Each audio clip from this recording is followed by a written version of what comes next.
Fl-indirizz tiegħu fil-Parlament fl-aħħar diskussjoni dwar l-estimi tal-allokazzjonijiet tal-baġġett tas-sena d-dieħla, il-Ministru għall-Edukazzjoni, l-Isport, iż-Żgħażagħ, ir-Riċerka u l-Innovazzjoni Clifton Grima semma kif l-oqsma li hu responsabbli minnhom se jkomplu jgawdu minn aktar investimenti li l-koll jibnu fuq is-suċċessi tal-aħħar snin.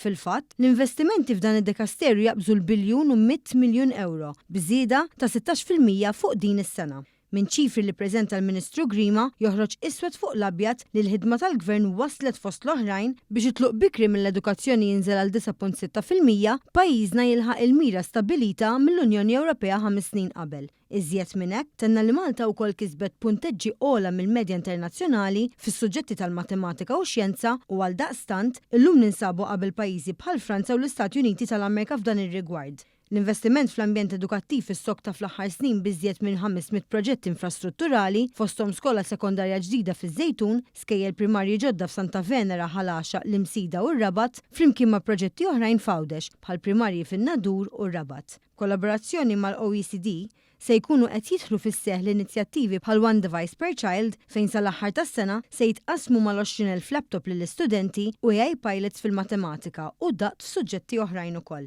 Dan fil-waqt li jirrimarka li bħalissa fħal-far għaddejjin 3 proġetti relatati ma' tlilaq tal-karozzi u l-muturi kif imwiet mill-Gvern. Mhux proġett wieħed nagħmlu, imma 3 proġetti li għalkemm huma distinti jorqtu id-dawn it-3 setturi tant importanti. U hemmhekk perswas li diversi nies illi qegħdin